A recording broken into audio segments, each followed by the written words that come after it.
Amén. Y después de la muerte de Jesús, se acercaba el momento en el cual Él iba a dejar el mundo para regresar a su casa en el cielo.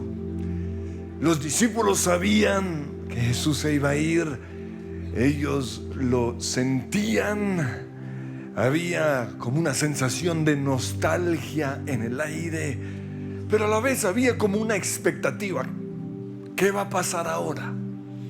Porque el Señor siempre les había hablado de lo que iba a pasar después de su partida, de la responsabilidad que ellos iban a tener. Entonces había expectativa hacia eso, pero también había expectativa por las últimas instrucciones de parte de Jesús.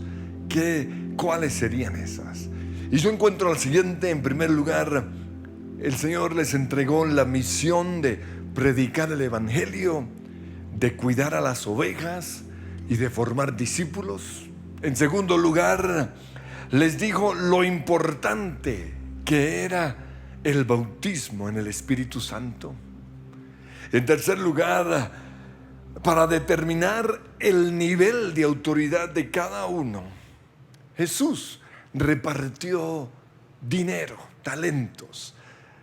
Y en cuarto lugar, Jesús bendijo a los discípulos. Y quiero que veamos cada uno de estos puntos. En primer lugar, la misión de Jesús, pues es la misma misión de nuestra iglesia. Yo espero que usted conozca las 5 palabras que caracterizan la misión de nuestra iglesia. La primera es atraer, la segunda es plantar, la tercera es discipular, la cuarta servir y la quinta adorar. Esa es la misión, o en 5 palabras, la misión de nuestra iglesia. Lo tenemos en una frase y es la siguiente: atraer a las personas a Jesús, plantarlas en la iglesia, formar en ellas el carácter de Cristo, equiparlas para servir y vivir para adorar. Esa es nuestra misión. Ese es el propósito de todo lo que hacemos en esta iglesia. Pero a los discípulos Jesús les dijo en Marcos 16:15: vayan por todo el mundo y prediquen la buena noticia a todos. Evangelicen, atraigan a las personas. Y el versículo 19 dice: cuando el Señor terminó de hablar con ellos, fue levantado al cielo y se sentó en el lugar de honor a la derecha de Dios. Las últimas palabras de Jesús fueron: prediquen el evangelio. La prioridad de Jesús no es que usted se case. Y esa no puede ser su prioridad, mi querida amiga. La prioridad de Jesús no es que seamos famosos. Y ese no puede ser su prioridad, porque para muchos esa es su prioridad. La prioridad de Jesús no es que tengamos plata, y tampoco puede ser nuestra prioridad. La prioridad de Jesús tampoco fue tampoco es que vivamos bien. No, la prioridad de Jesús es que prediquemos el evangelio. Todo lo demás es la añadidura que Él nos va a dar si predicamos el evangelio. Mateo 6:33 dice: busquen primero el reino de Dios, y entonces todo lo demás les será añadido. Dice también en Romanos: ¿cómo irá la gente si no hay quien les predique? Por eso, con respecto a esto, tenemos que ser intencionales. Tenemos que ser intencionales con respecto a atraer a las personas a Jesús. Eso significa que hay que orar de manera específica por alguien. Siempre que cubrimos este tema en el curso de formación, yo lo ilustro con la lista de Schindler, el listado que escribió este hombre para salvar a los judíos. Si usted no tiene un listado de personas que quiere arrebatarle al diablo, usted no está siendo intencional con respecto a uno de los mandatos más importantes de Jesús. Tenemos que amar a esas personas que sientan el amor de parte de Dios. Tenemos que darles toda nuestra atención. Es decir, ser sensibles a sus necesidades, oír el dolor del corazón, porque todo el mundo tiene dolor. Hay algo que les duele en su interior. ¿Recuerda la novela Los ricos también lloran? Eso es cierto. De hecho, ellos lloran más que nosotros. ¿Por qué? Porque andan en esos carros lindos, pero están llorando en su interior. Y ellos necesitan que alguien oiga el dolor de su corazón. Y para eso estamos nosotros. Esa es la mejor manera de atraerlos a Cristo. Es el mejor momento para atraerlos a Jesús. Pero también para atraer a la gente a Cristo tenemos que vivir o tener vidas ejemplares. Y tenemos que contarles lo que Jesús hizo por nosotros. En el curso de formación lo llamamos el testimonio personal. Y hay como 10 renglones para que usted lo escriba. Y ese testimonio, aunque usted no lo crea, bendice mucho. Es lo que a mí más me gusta oír de parte de la gente. Porque si usted me muestra que que Jesús realmente lo atrajo a Él, que usted vive para Él, eso me va a atraer al Jesús que usted está predicando. Pero predicar el Evangelio no puede ser una intención oculta, sino una intención obvia. Ahora, ¿por qué digo esto? Porque algunos dicen lo siguiente, eso es muy común en los músicos que dicen que quieren cantar en el mundo para ganar a los perdidos para Cristo. Puro cuento. ¿Por qué? Porque si uno hace una cosa con una intención oculta, a la gente le va a molestar, ¿no? Entonces ellos se parecen del mundo, hablan como los del mundo y luego de repente, ay, Jesús los ama. Puro cuento. La gente no le gusta que uno tenga intenciones ocultas. Todo lo contrario, eso les fastidia. Ay, yo lo voy a amar y luego le voy a decir que necesita a Jesús. No. Nosotros debemos ser obvios en presentar el Evangelio. Debe ser algo que se nos note. Esa es nuestra pasión. No lo podemos ocultar. Cuando tenemos la oportunidad de hablar de Jesús, lo vamos a hacer. Me encantó la voz el lunes, no sé si lo vieron.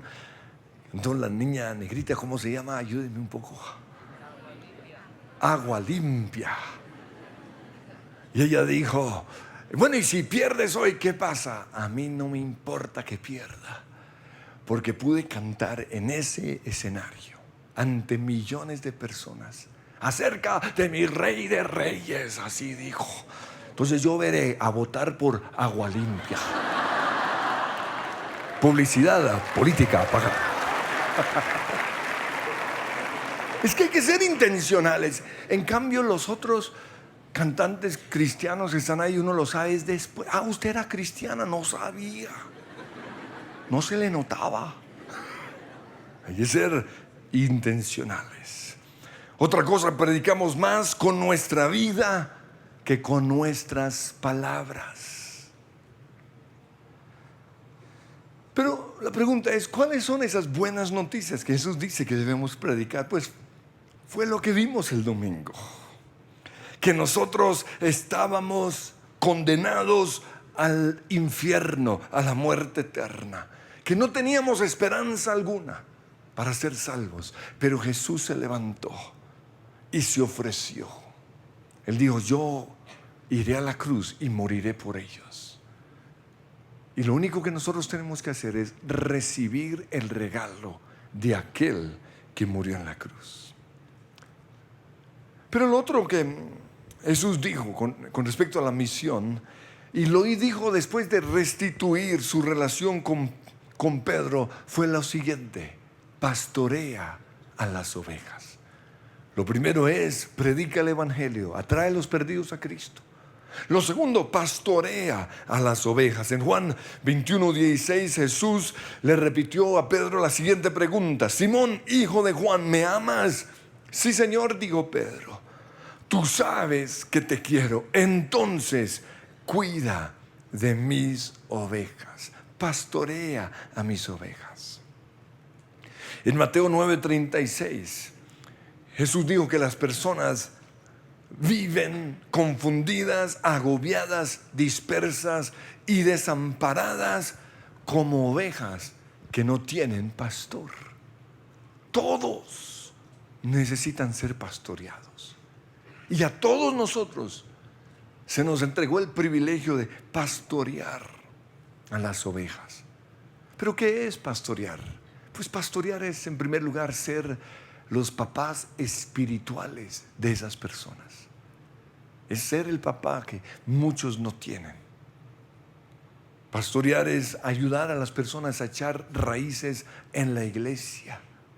Porque si una persona recibe a Jesús, pero no echa raíces en una iglesia, la perdemos. Entonces hay que ayudarla a que eche raíces en la iglesia, darle sentido de pertenencia, que ellos encuentren en la iglesia un lugar de descanso. Pregunto, ¿está haciendo usted eso con alguien? Porque son las últimas palabras que el Señor nos dio. Pastorear es también sanar a las personas de su pasado y liberarlas. Pero nosotros no podemos sanar a alguien si no hemos sido sanados. Por eso necesitamos primero nosotros pasar por el proceso. Pero pastorear es proteger a las ovejas de los lobos rapaces, porque andan por ahí. Quizás lo tiene a su lado. Lobos rapaces que se quieren aprovechar de las necesidades emocionales de muchas personas para abusar de ellas sexualmente. Eso es un lobo rapaz. Porque muchos llegan aquí con una necesidad de papá, una necesidad de ser amados. O llegan a las iglesias con esa necesidad. Y porque no hay pastoreo, desafortunadamente eso sucede. Y a veces lo más triste es que los que abusan son los mismos pastores. Y Jesús lo advirtió, que muchos andarán vestidos como ovejas, pero realmente son lobos rapaces. Nosotros tenemos que proteger a las ovejas de esos lobos rapaces. Pero también hay que proteger a las ovejas de las personas que se aprovechan de la necesidad que tiene una oveja, o del deseo que tiene una necesidad, que tiene una oveja, de agradar a Dios. Y ellos se aprovechan de eso para quitarles la plata, robarlos. Porque cuando una persona está buscando de Dios, está dispuesta a hacer cualquier cosa. Por eso es nuestra responsabilidad proteger a la ovejita que está a nuestro lado. Porque hoy hay muchos vividores en el mundo cristiano, desafortunadamente. Pero también hay que protegerlas de los falsos profetas que hablan poconón de cosas que no están en la palabra. Protección. Pero pastorear también es conocer a las ovejas y darles ejemplo. Jesús dijo en Juan 10:27, mis ovejas oyen mi voz y yo las conozco y ellas me siguen. Cuando yo conozco a una oveja y le ministro a su necesidad, esa oveja me sigue. Entonces pregunto, ¿hay alguien en su grupo de conexión que no está siendo pastoreado? Porque si es así, usted no está cumpliendo el deseo, o uno de los últimos deseos de Jesús. La otra pregunta, ¿está usted pastoreando a alguien? Porque si no es así, usted no está cumpliendo uno de los últimos deseos de Jesús. Pero en tercer lugar, dentro de la misión de Jesús, Él nos dijo, hagan discípulos. En Mateo 28:18, Jesús se acercó y dijo a sus discípulos, se me ha dado toda autoridad en el cielo y en la tierra. O sea, le quité las llaves al diablo, le quité la autoridad que el diablo tenía. Y luego nos mira a nosotros y dice, por lo tanto, vayan, les entrego esta autoridad. Y dice, hagan discípulos de todas las naciones.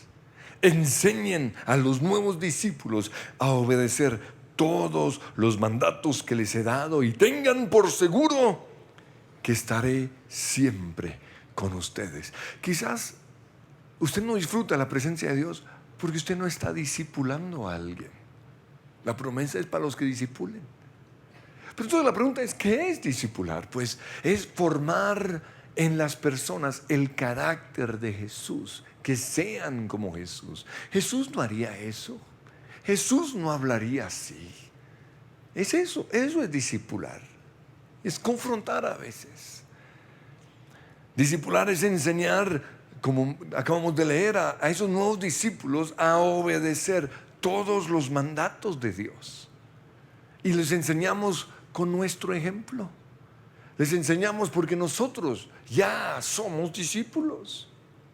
Pero también discipular es ayudarles a desarrollar los 5 hábitos del cristiano. El primer hábito es orar todos los días. El segundo hábito es leer la Biblia todos los días. El tercer hábito es adorar todos los días. El cuarto hábito es tener comunión con el Espíritu Santo todos los días, es decir, oír la voz del Espíritu Santo. Y el quinto hábito es compartir con otros acerca de Jesús. Es ayudarles a que eso se vuelva un hábito, una disciplina. Pero lo siguiente es equiparlos para que sirvan. Porque una iglesia es como una casa. Uno debe servir en la iglesia. Y cuando uno sirve, uno echa raíces. Entonces, lo primero que Jesús le dijo a los discípulos antes de partir lo primero que él compartió fue la misión de una iglesia. Lo segundo que él les habló fue acerca de lo importante que es ser bautizados en el Espíritu Santo. En Hechos 1:4 dice, una vez mientras comía con ellos les ordenó, no se vayan de Jerusalén hasta que el Padre les envíe el regalo que les prometió. Tal como les dije antes, Juan bautizaba con agua, pero en unos cuantos días ustedes van a ser bautizados con el Espíritu Santo. Y el versículo 8 dijo, pero recibirán poder cuando el Espíritu Santo descienda sobre ustedes y serán mis testigos, y el resultado es, le hablarán a la gente acerca de mí en todas partes. El resultado es pasión por Jesús. Y cuando uno está apasionado con alguien, todo el tiempo habla acerca de él. Y esto es el fruto, el resultado ¿de qué? Del bautismo del Espíritu Santo. Y dice en el versículo 9, después de decir esto, Jesús fue levantado en una nube mientras ellos observaban. Otra de las últimas palabras de Jesús fue, no hagan nada hasta que no reciban el poder. Y hablaba con mi esposa con respecto a esto, pero yo veo que esta generación ha perdido el interés que nosotros teníamos en los años 80 por el bautismo del Espíritu Santo. Y es necesario recuperarlo. Ahora, después o en el encuentro todos somos bautizados en el Espíritu Santo. Pero hay que mantener ese fuego avivado. Hay que orar que el Espíritu Santo mantenga el carbón encendido, que haya fuego sobre el altar permanentemente. Y para eso tenemos que ser intencionales también. Jesús le dijo en Lucas 24:49 a los discípulos, quédense aquí en la ciudad hasta que el Espíritu venga y los llene con poder del cielo. De niño, esa era nuestra oración. Todo el tiempo, Espíritu Santo, Espíritu Santo. Y cantábamos, yo quiero más y más de Cristo. Y cantábamos coros como ese durante media hora, 1 hora. Y no salíamos de allí porque queríamos que Dios respondiera. Pero hoy no veo esa pasión. Cuando yo estoy dirigiendo la oración, no veo las ganas por el Espíritu Santo. Y tenemos que recuperarlo. Necesitamos tener sed. Jesús dijo en Juan 7:37, si alguno tiene sed, que venga a mí y beba. De aquel que cree en mí, como dice la Escritura, brotarán ríos de agua viva. Lenguas, profecía, sueños y visiones saldrán desde nuestro interior, pero es el resultado de tener sed.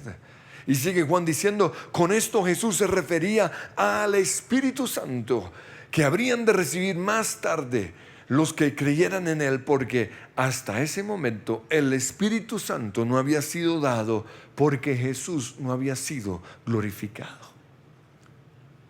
Pero luego vemos en el libro de Hechos que los discípulos y otros 108 personas se reunieron y permanecieron juntos en el aposento alto, y dice en el versículo 14, y estaban constantemente unidos en oración y cantaban, yo quiero más y más de Cristo, yo quiero más, yo quiero tu promesa, yo quiero el bautismo en el Espíritu Santo, yo quiero fuego.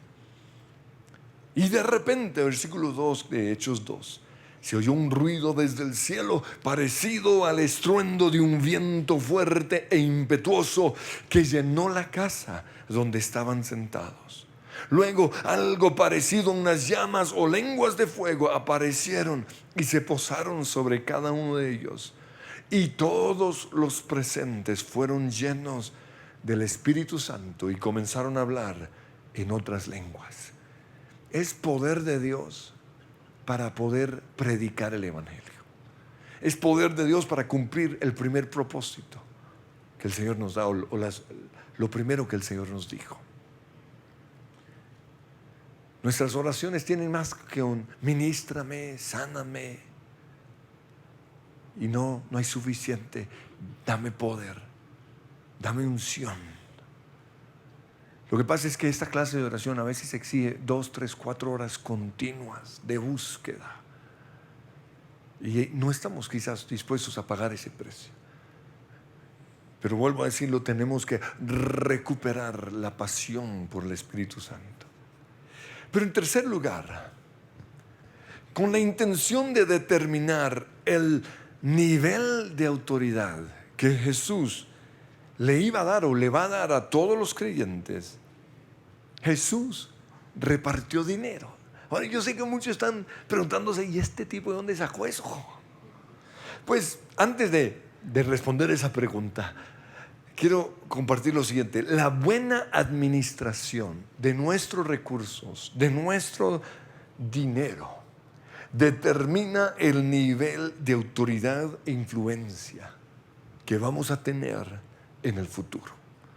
Porque aquí, estos 90 años que vamos a pasar aquí en la tierra, esto no es nada comparado con la eternidad. En la eternidad, Dios nos va a poner a reinar a algunos. Y todo depende precisamente de esto. Mateo 25 y Lucas capítulo 19 encontramos dos parábolas similares. En ambas parábolas Jesús está a punto de partir a un largo viaje. Está a punto de ir al cielo. Pero antes de viajar, reparte plata entre sus siervos. La diferencia entre estas dos parábolas, que son similares, la diferencia es que en la parábola de Mateo, a uno Jesús le da 5 talentos o bolsas de plata, al otro 2 y al último le da solo 1. Pero en Lucas a cada uno se le da lo mismo. No digamos a cada uno, el Señor le confía 10 millones de pesos. Entonces, a cada uno de nosotros se nos ha confiado cierta cantidad de recursos. la buena administración de esos recursos determina el nivel de autoridad, de responsabilidad o de influencia que vamos a tener en el futuro.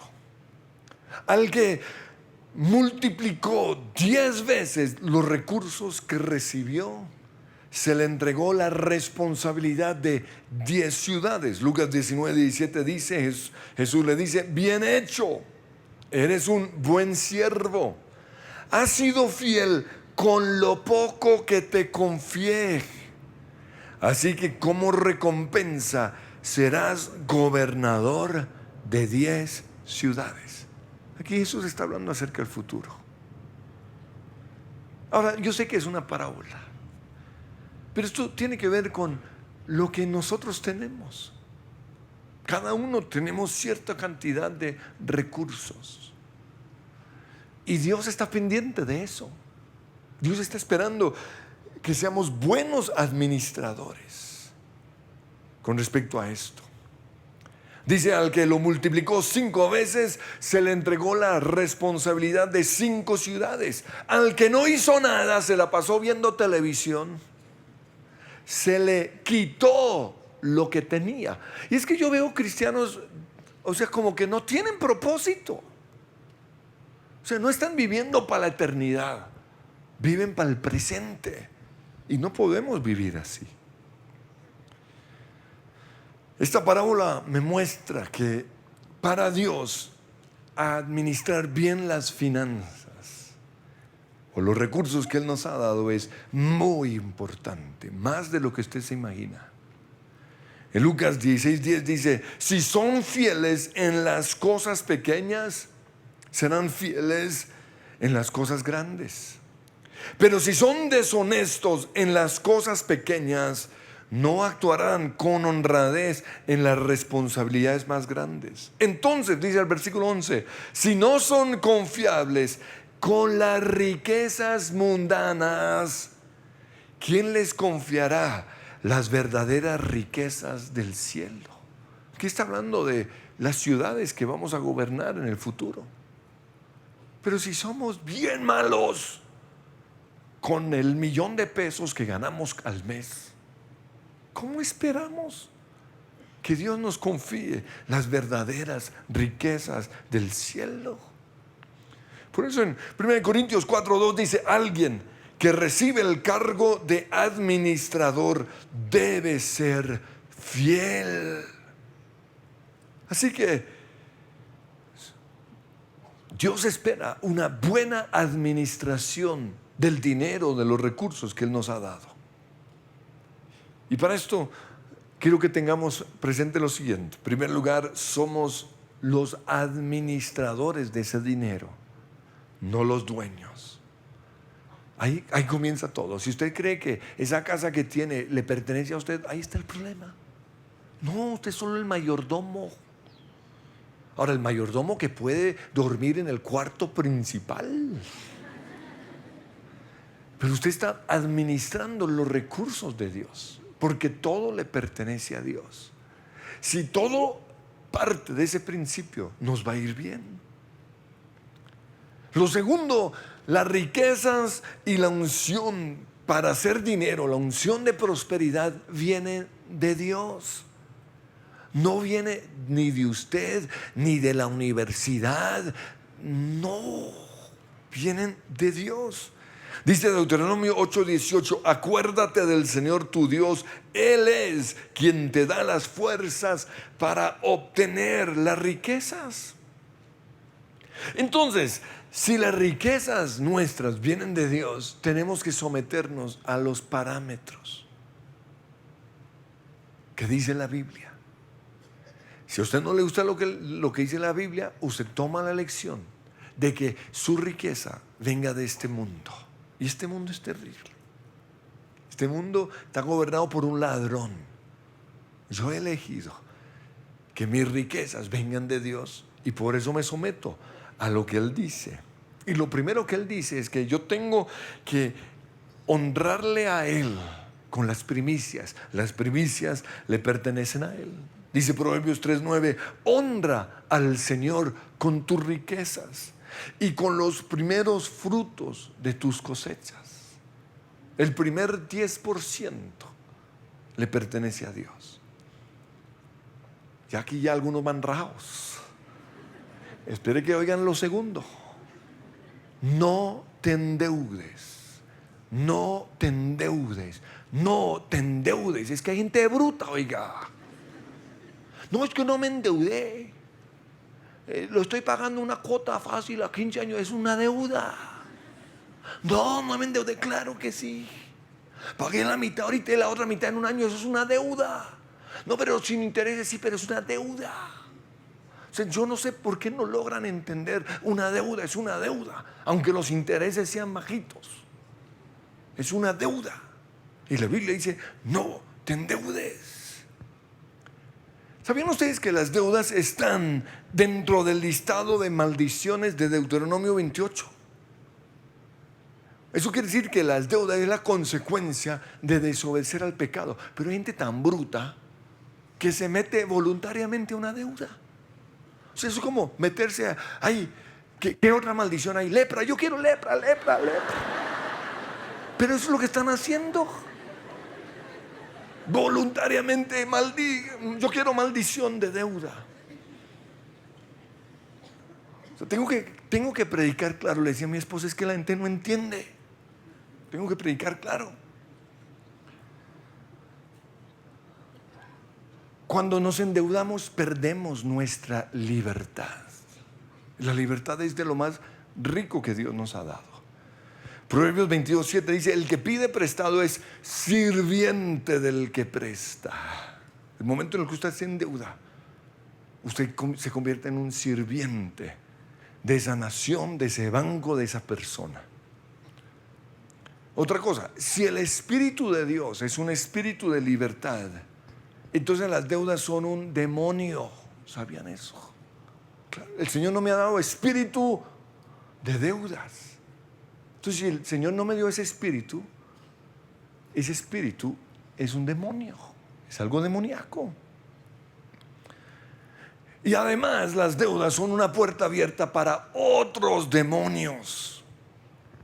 Demonios de esclavitud, de preocupación, de avaricia, de enfermedad. Entonces los parámetros de Dios son no te endeudes. Pero si ya tienes deudas, paga tus deudas. Ojo esto para los que ya tienen una deuda.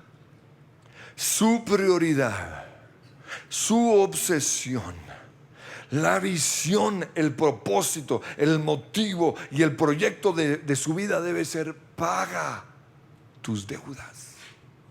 Y usted lo tiene que escribir por todo lado.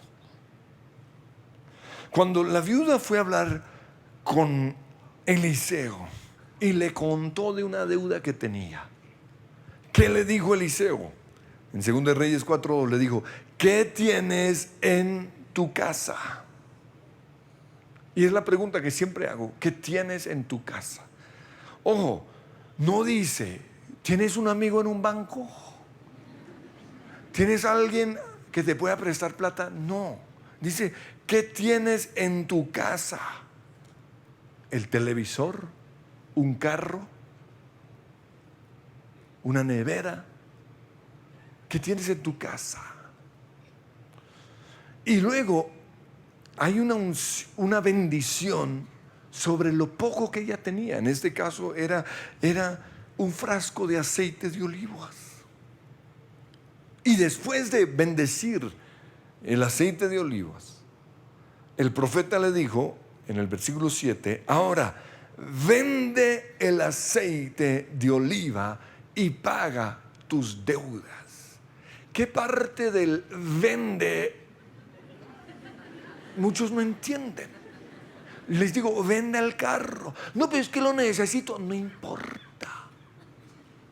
Es que hasta que usted no entienda que usted tiene que vender ese carro y no comprar más chucherías, usted no va a salir de las deudas. Y usted está bajo maldición. La salida de nuestras deudas no es buscar otra deuda, sino vender lo que tenemos aunque perdamos plata. Es preferible perder plata que vivir bajo la maldición de las deudas. Lo siguiente es ahorra. Ahorra. Es que la diferencia entre una deuda y el ahorro es la siguiente. La deuda es un yugo, el ahorro es libertad. Así de fácil. La deuda me pone debajo. Ellos me controlan, yo estoy debajo de ellos, debajo del banco, debajo de la persona a quien le estoy debiendo plata. Me siento mal con ellos, estoy debajo. Y el Señor dijo, te pondré por cabeza y no como cola. Entonces no lo entienden. El ahorro me pone encima, yo tengo el control. Cuando fuimos con mi esposa a comprar nuestra casa, costaba 180 millones. Yo vi la casa, necesitaba 30 millones de arreglo. Le ofrecí 150. Me dijo, no, señor. Mi esposa, no. Yo tengo el control. El que tiene la plata tiene el control. Ellos estaban endeudados, iban a perder todo. El que tiene la plata tiene el control. Pero eso es el fruto del ahorro. Cuando usted se mete a una deuda, lo que diga el banco, sí, ay, si toca eso, sí, toca, ay, bueno, yo no sabía, no, es que usted no sabe lo bruto que es.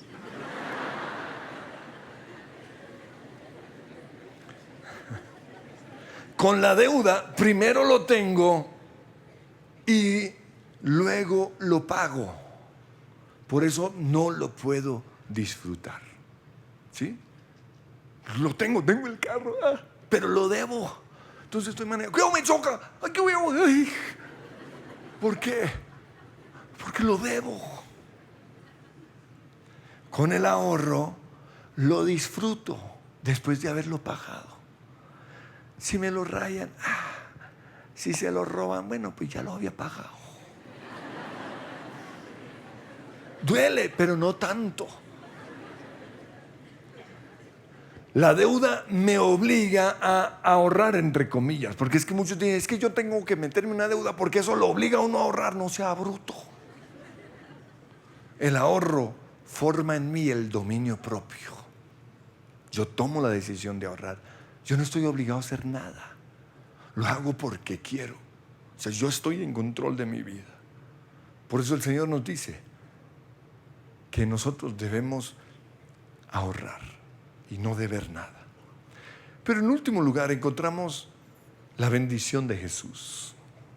Dice Lucas 24:50. Entonces Jesús llevó a los discípulos a Betania, su casa favorita. Levantó sus manos al cielo y los bendijo. Todo esto sucedió antes de ascender. Y mientras los bendecía, los dejó y fue levantado al cielo.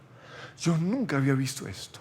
Jesús, antes de ir, bendijo a sus discípulos, a sus amigos. Mi pregunta es, ¿qué les dijo? No está en la Biblia, pero sería espectacular oír lo que Jesús les dijo. Ahora, no sé si Jesús dio una palabra general o si de manera individual a cada uno. Juan lo bendijo, Pedro lo bendijo, Mateo lo bendijo. Cuando yo voy a bendecir a alguien, yo tengo que cerrar mis ojos, porque necesito ser sensible al Espíritu Santo. Pienso en esa persona y empiezo a orar. A veces, con tan solo decir el nombre de la persona, me viene la palabra. O a veces veo a Dios diciéndoles algo y yo simplemente copio lo que Dios les está diciendo. Esa es la unción profética. A veces no recibo nada.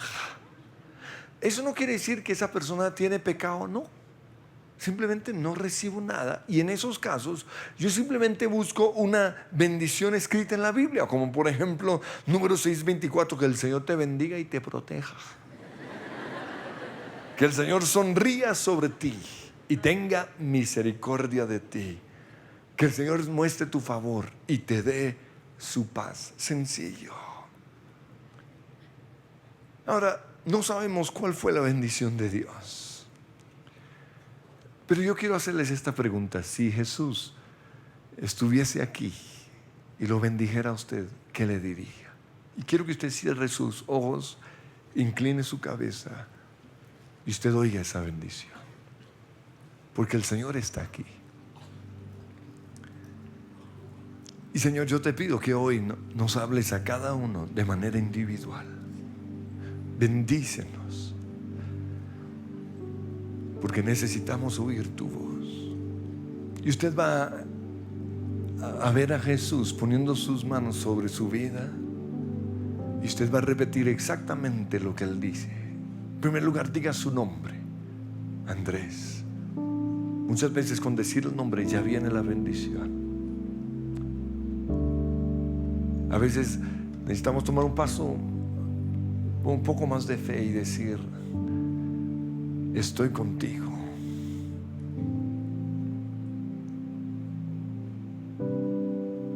Mis ojos nunca se han apartado de ti.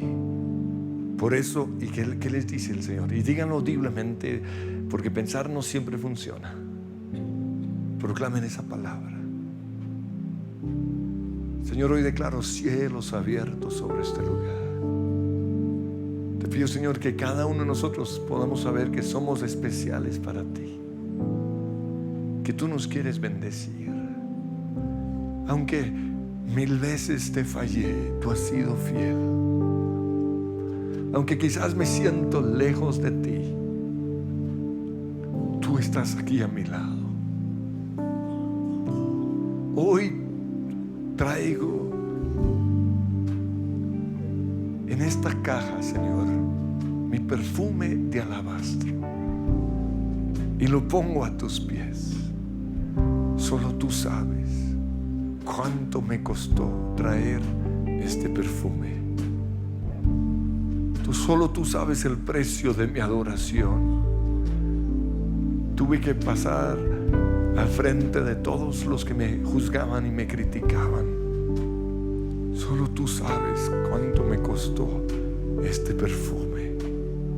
Pero hoy lo traigo, Señor, y lo derramo a tus pies, porque quiero que tú me toques, porque quiero que tú me bendigas, porque necesito el toque del Maestro, porque mi instrumento ya perdió ese sonido angelical que tenía antes, porque dejé de brillar, porque me encerré en mí mismo, me encerré en mi mundo, en mi amargura, en mi rencor. Pero hoy necesito, Señor, que pongas tu aceite, tu unción sobre mi vida. Hoy reconozco que tengo sed de ti. Tengo sed de ti. Tú dijiste que no nos fuéramos sin recibir el bautismo del Espíritu Santo. Reconozco, Señor, que no he pagado el precio por esa unción, por esa presencia. Yo no puedo cumplir los primeros 2 deseos tuyos de predicar, de pastorear, de hacer discípulos. Yo no puedo administrar mis finanzas. Yo no puedo hacer nada si no recibo tu poder. Por eso hoy te pido, Señor, que me des de tu presencia, de tu unción. Espíritu de Dios, te deseo, te anhelo, te busco. Mi alma clama por ti, Jesús. Camina junto a mí, tú me puedes entender, consolador. Sumérgeme, inúndame de ti. Quiero llevar tu color en mi espíritu. Inúndame de ti. Quiero estar en ti. Que me guíes en mi caminar. Gracias por estar aquí, por estar en mí, sosteniéndome, ayudándome, consolador, ayudador. Oh, gracias. Gracias por estar aquí, por estar en mí, sosteniéndome, ayudándome, consolador, ayudador. Te anhelo, te deseo. ven, camina junto a mí. Tú me puedes entender, consolador, sumérgeme, inúndame de ti. Quiero llevar tu color en mi espíritu, inúndame de ti. Quiero estar en ti, que me guíes en mi caminar. Y levante sus Gracias manos. por estar aquí, por estar. Levántenlos y empiecen a orar en lenguas.